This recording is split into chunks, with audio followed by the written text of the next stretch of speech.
A vida não existe sem a morte, assim como a morte não existe sem a vida. Para mim, não são duas coisas separadas, são duas manifestações da mesma continuidade. O problema não é morrer, mas sim viver mal, nos preparando para a morte, aprendemos a viver bem, e vivendo bem, nos preparamos para a morte. Uma das grandes qualidades que nós, como seres humanos, temos é nossa capacidade de transmitir experiência e conhecimento de geração em geração. Nesse livro, Bel César, Minha Mãe, compartilha conosco sua experiência e seu conhecimento com teorias, conceitos, ferramentas que nos ajudam a viver melhor, a lidar com situações de vida e a nos preparar para a nossa própria morte. Esse tema do Lama Michel Rinpoche, que abre o livro Viver Bem e Morrer Bem, Agora e Sempre, da psicóloga Bel César, como superar traumas, lutos e lidar com o processo da morte.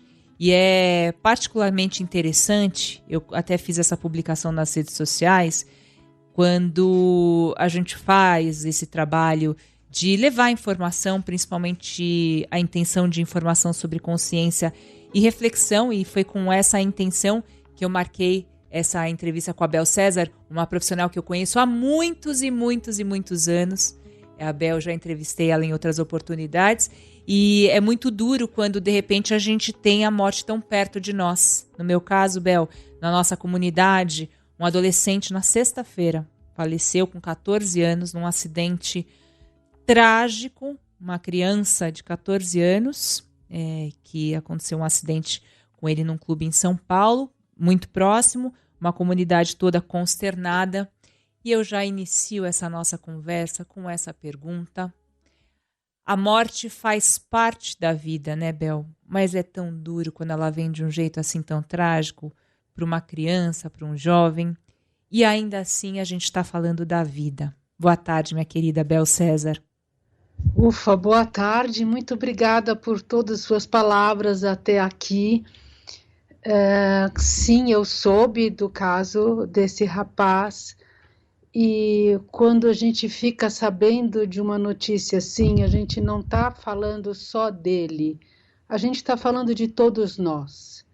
É assim, é muito difícil falar, eu posso falar o nome dele, né? Pode. É muito difícil falar do Alexandre sem se emocionar. É assim, seria a gente procurar racionalizar a questão da morte de uma maneira que ela coubesse, encaixasse dentro da vida, mas em nenhum momento, por mais que a gente explique, encontre explicações, a gente não pode deixar de sentir.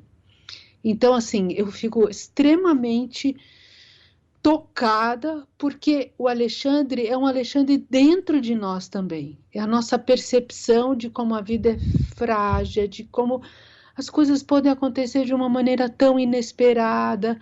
Então, ele representa uma dor de todos. E eu gostaria que a gente pudesse também representar ele para a família, para os amigos, para de alguma maneira ele poder compartilhar isso, quem ele é, quem ele foi, o que ele traz, porque é sem dúvida estonteante. E a primeira fase do luto é essa mesma, é desorientação. A gente fica muito desorientado. E quem não fica é porque ainda está amortecido de certa forma, que não tem problema nenhum. Cada um tem um mecanismo, cada um tem um jeito de reagir a isso. Pessoas reagem procurando se dissociar, negar, mas não é que elas não...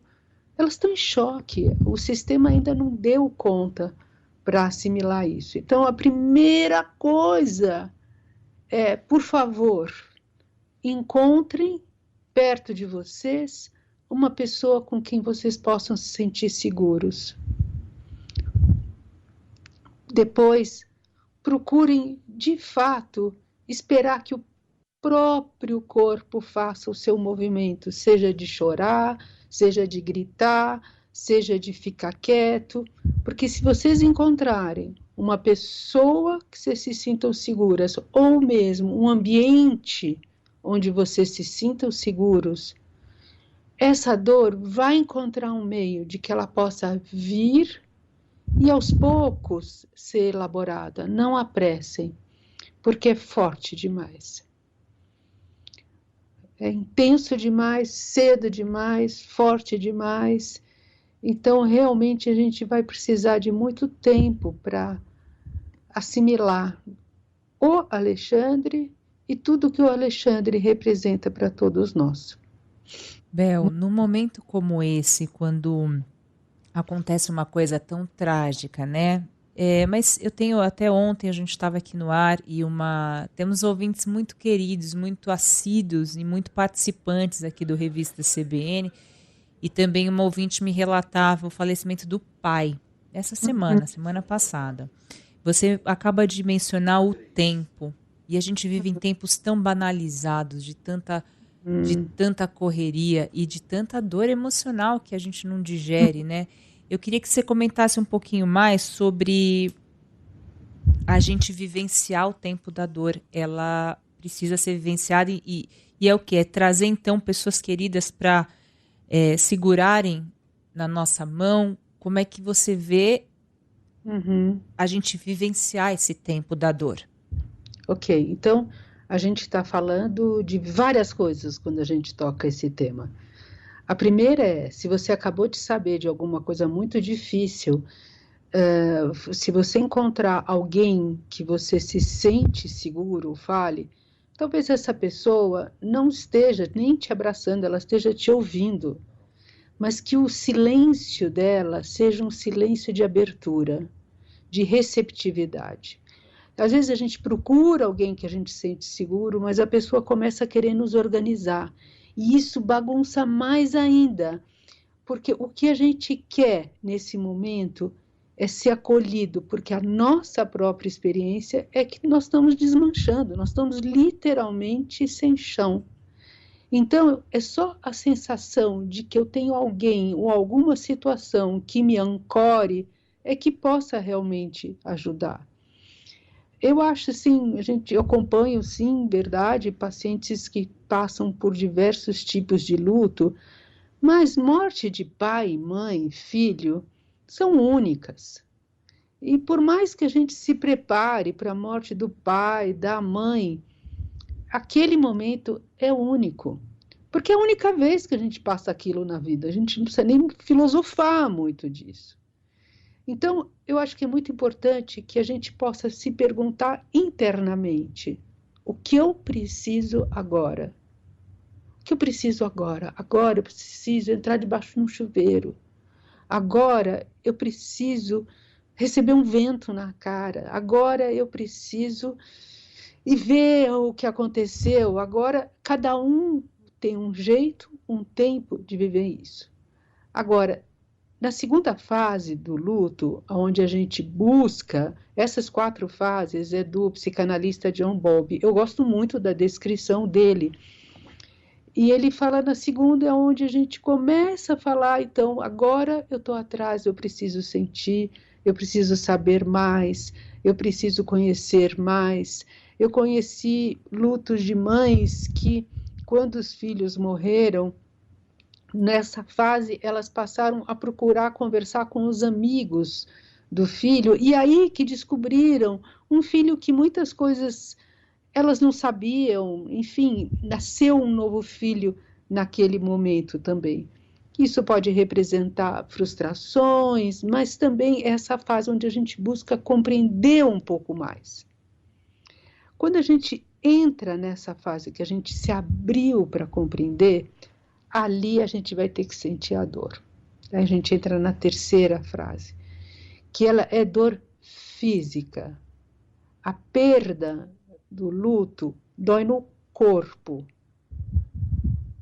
E a gente vai ter que soltar essa tensão do corpo pouco a pouco. E, de novo, vai ser uma pessoa que possa receber você, acolher você, sem te julgar, sem absolutamente querer te dizer palavras de consolo. Alguém que tenha abertura para receber essa sua dor. Quando a gente consegue fazer isso, aí a gente vai passar para a quarta fase, que é de reorganização e reelaboração. Aqui é aquilo que eu escrevo no livro, né? Se eu tinha, durante a pandemia, comprado uma passagem para ir para o Egito e tudo se fechou, eu vou ter que lidar com a frustração de que eu não vou. Uma parte de tudo que eu organizei, do que eu ainda queria fazer, do que essa viagem possa representar para mim, no caso, tudo que eu imagino que eu ainda pudesse viver com esse filho, de tudo que ainda tivesse por vir, eu vou ter que redirecionar. Mas vai ter uma parte, redirecionar com projetos, cada um vai ter o seu lugar de redirecionar isso. Mas vai ter uma parte que vai ter que ser sentida. E essa é a parte mais difícil. Eu costumo comparar essa parte de ser sentida com a de você ter um balão. Você enche o balão de ar, com toda a sua dor. Se você soltar, sem dar um nó, se você soltar aquele balão, como a tua dor, que o balão faz e vai para tudo quanto é lado. Então, é uma dor descontrolada. Mas se você colocar a sua dor, eu soprar a sua dor nesse balão, e depois puxar a boquinha do balão, se lembra que ele vai fazer fi, fi, e que ela é muito semelhante ao nosso ai, que dói. A gente solta um pouquinho, organiza, que o próprio corpo faz isso. Espera, dá esse tempo, acolhe. Se a gente conseguir respeitar a nossa dor dessa maneira, vai ser bem mais possível de elaborar esse luto. Falamos aqui com a Bel dessas 4 etapas do luto. Eu converso com a psicóloga Bel César. Como superar traumas, lutos, lidar com o processo da morte, autora do livro Viver Bem e Morrer Bem Agora e Sempre, tema da nossa conversa aqui no Revista CBN de hoje, conversa profunda, intensa, real, né? Eu vou fazer uma breve pausa aqui para a gente fazer um bloco de noticiário. A gente vai agora para o repórter CBN na sequência informações e eu volto com a Bel. A Bel continua aqui comigo, inclusive alguns ouvintes, Bel, estão me mandando algumas mensagens, querendo que a gente comente, eu vou repassá-las no ar aqui para você, para que a gente siga falando sobre esse importante assunto. Eu acho que a gente fala muito pouco sobre a morte e é preciso falar, inclusive para a gente saber se amparar. Para a gente saber se amparar num momento como esse, num momento tão doloroso. É a Bel César que conversa comigo hoje aqui no Revista CBN. Revista CBN. Livros.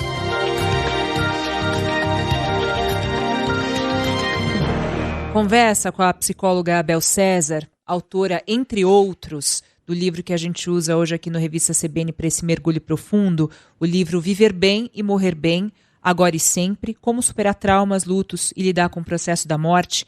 No bloco anterior, a gente fazia menção e, de certa maneira, prestava homenagem também à família do jovem Alexandre, que faleceu na última sexta-feira, e as famílias que passam agora por um luto profundo, que passam por alguma tragédia familiar, se despedindo de algum ente querido. Muitas pessoas comentando aqui nas redes sociais. A ouvinte Lúcia fala: Pétria, muito, mas muito importante essa conversa sobre o luto. Não aprendemos, pelo menos eu não tinha aprendido, a viver a morte de mãe, avó, pessoas queridas. Fala aqui a nossa ouvinte de São Paulo. Semana passada eu conversava aqui no Revista CBN a respeito de um ritual indígena que faz honra aos seus mortos. A gente falava a respeito disso aqui. É um momento de se chorar os seus mortos, em que toda aquela dor contida ela é extravasada. A gente sabe também que no caso em particular da família e no judaísmo, há 7 dias em que se vivencia profundamente esse luto. É um momento também de muitas conversas, algo que a Bel comentou com a gente aqui no bloco anterior. E eu retomo agora a conversa com a psicóloga Bel César e a gente continua falando a respeito desse assunto importante, delicado. Bel, você me falava sobre as 4 etapas vivenciadas do luto, inclusive a dor física que vem, algum tipo de ressignificação, mas o importante é, e eu acho isso muito bonito no judaísmo, como um conhecimento humano, de que se há um processo para vivenciar a dor, se tem que respeitar esse processo de vivenciar a dor. E eu queria que você falasse um pouquinho sobre isso, sobre essa sabedoria de que a vida, se tem beleza, também tem dor. É um momento a ser vivenciado, né, Bel? Olha, eu acho que uma das coisas que seria bom a gente retomar é a dificuldade de sentir. Seja de sentir alegria, seja de sentir afeto, seja de sentir tristeza, de sentir raiva. Eu acho assim, o Rollo May, que foi um psicanalista, escreveu um livro em 1953 que chama O Homem em Busca de Si Mesmo. Eu já li esse livro várias vezes, eu volto para ele, eu recomendo, porque ele já alertava que naquela época, que era um pós-guerra, ele já estava alertando que o nosso próximo problema era o vazio interior e a dificuldade de sentir. Então, eu sinto que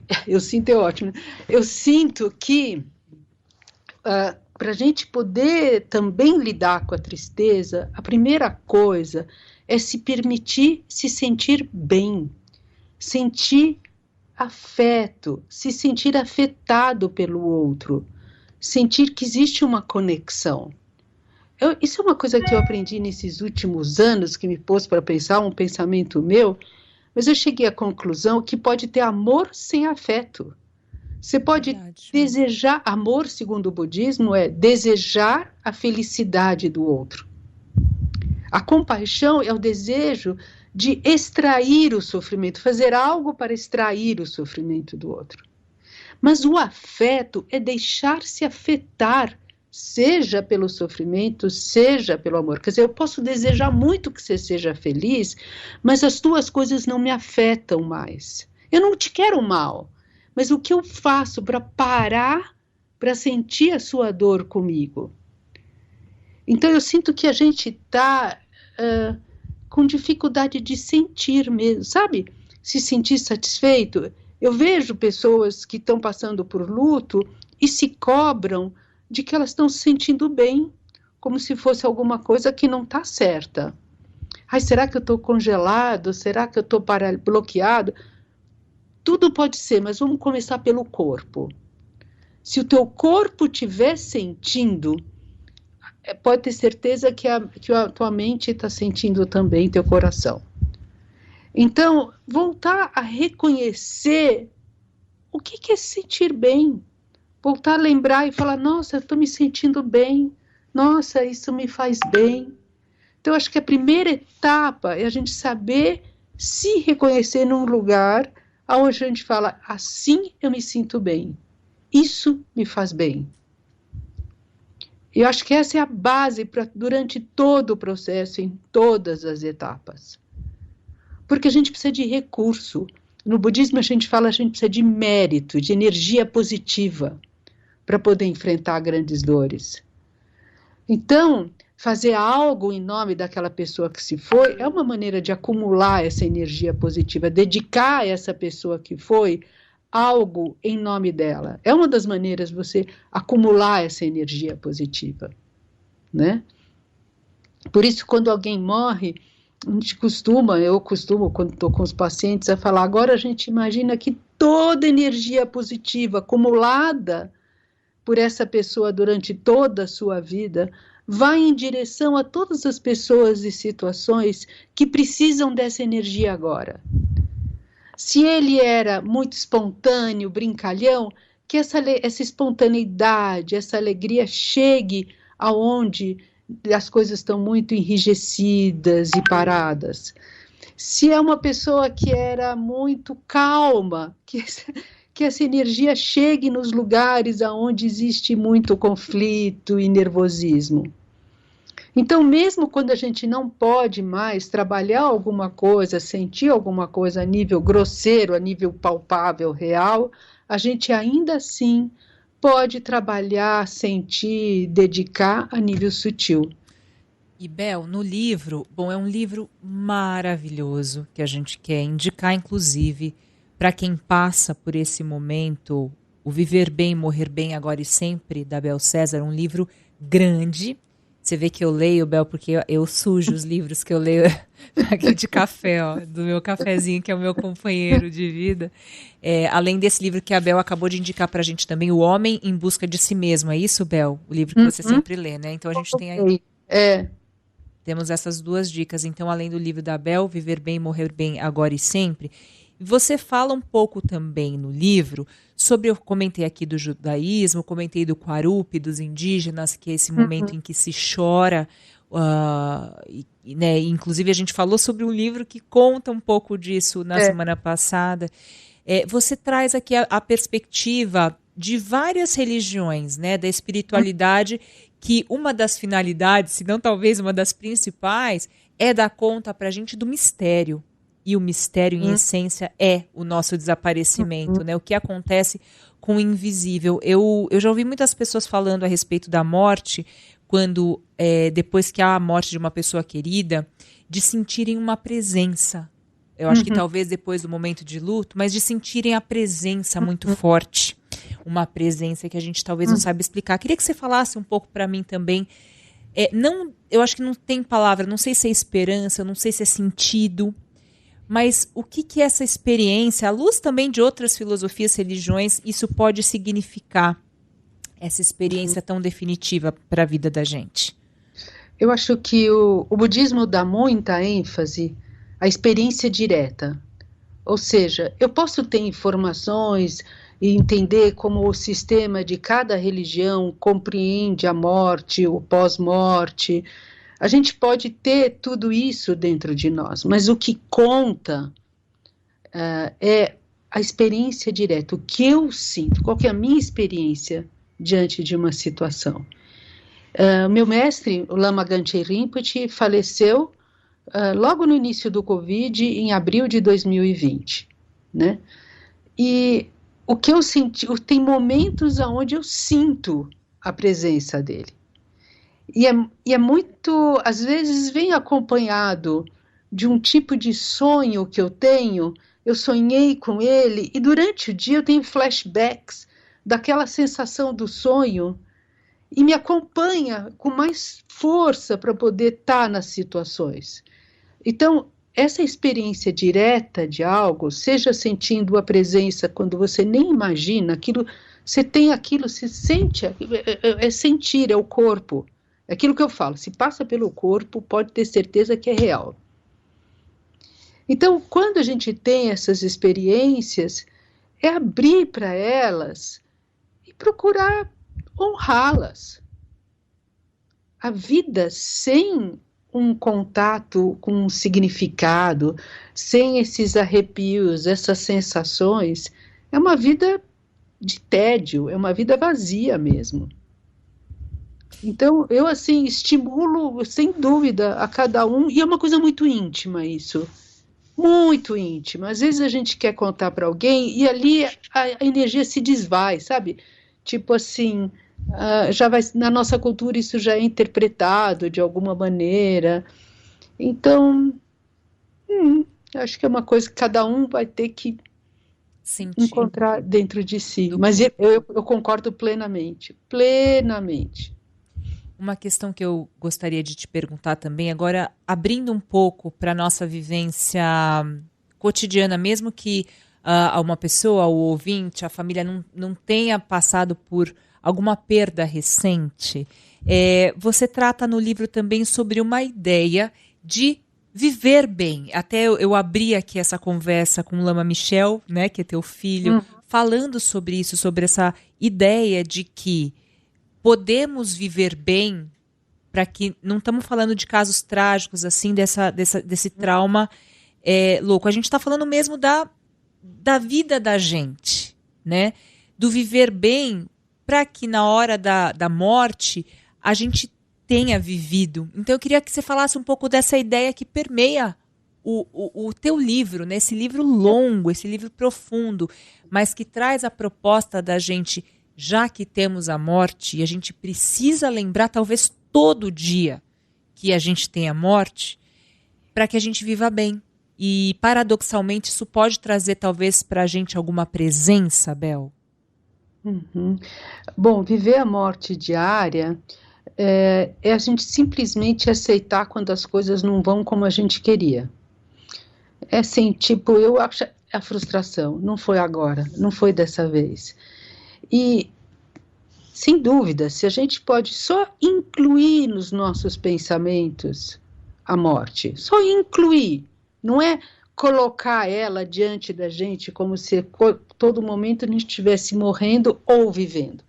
Mas eu posso incluir, eu estou bem de saúde, mas eu já preparei tudo para quando eu for para os meus filhos, está tudo em ordem. Tem coisas que a gente faz, que a gente inclui, não é uma questão ainda tão filosófica, mas poder incluir isso. Incluir que a morte é uma transformação, não um fim.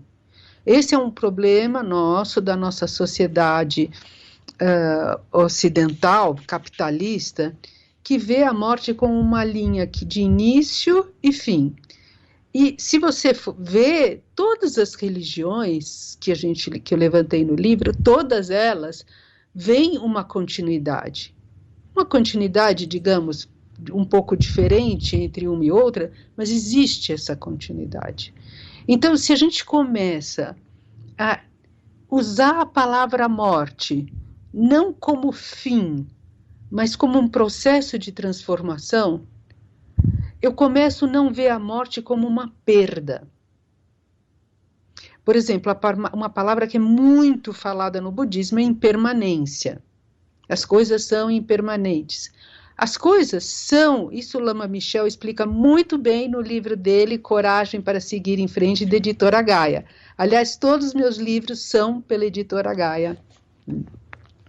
E a quem eu agradeço, ao Jefferson, ao Richard, a todos eles, o apoio sempre presente, incondicional. Mas, voltando aos agradecimentos, eu me perdi. A gente falava da impermanência, que esse então, conceito do livro do Lama Michel. Isso. Nesse livro do Coragem para Seguir em Frente, o Lama Michel explica muito bem. Ele fala assim, uma coisa impermanente não é uma coisa que termina, é uma coisa que está em constante transformação. Por que ela está em transformação? Porque ela está em contato. É o contato que transforma. Ele ainda brinca que se eu não quero que uma coisa se transforme, eu coloco na geladeira. Uma vez eu ganhei uma estatueta do Lama Michel de açúcar em cima de um bolo. E eu coloquei na geladeira e ela durou até a gente agora com a mudança da Itália teve que desfazer, mas ela durou anos na geladeira. Então eu brincava, abria e falou assim, ele está lá, quer dizer, como isso é uma brincadeira, entre aspas, mas dá vontade de segurar que as coisas não se transformem. Só que é isso, se eu me isolar, eu paro. Então o contato, ele é ameaçador, porque ele chama a transformação. Mas sem a transformação, nós estamos congelados. Então, sentir a vida, sentir-se bem, não se trata de só se sentir feliz, não é do alegre.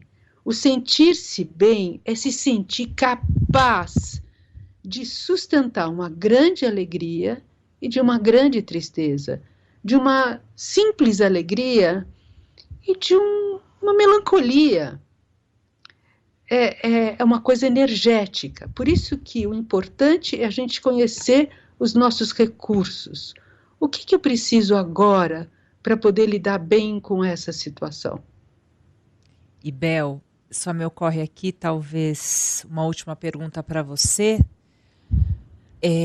Você mesma menciona, e eu queria terminar assim a nossa reflexão, pensando em perdas e mortes, né? Muitas vezes são mortes simbólicas que acontecem no nosso dia a dia. Hoje mesmo a gente conversava com o nosso colunista Rossandro Klinger sobre o fim de relacionamentos, quantas vezes a gente se apega a relacionamentos, não deixa, por medo, morrer algo que nos faz tão mal. E a morte é qualquer partida, é qualquer vazio que a gente vai enfrentar.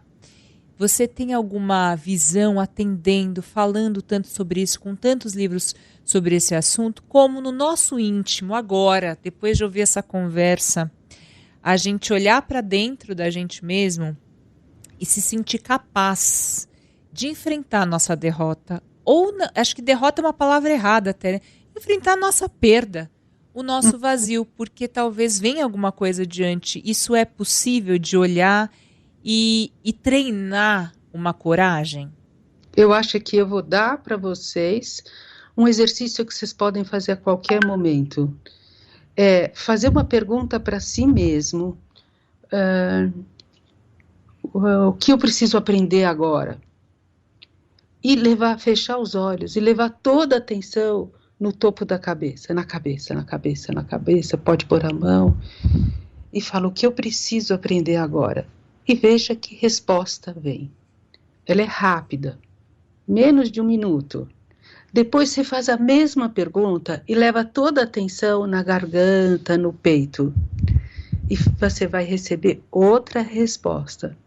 E depois, pela terceira vez, você vai fazer a mesma pergunta, só que você sente que agora é o seu corpo inteiro respondendo.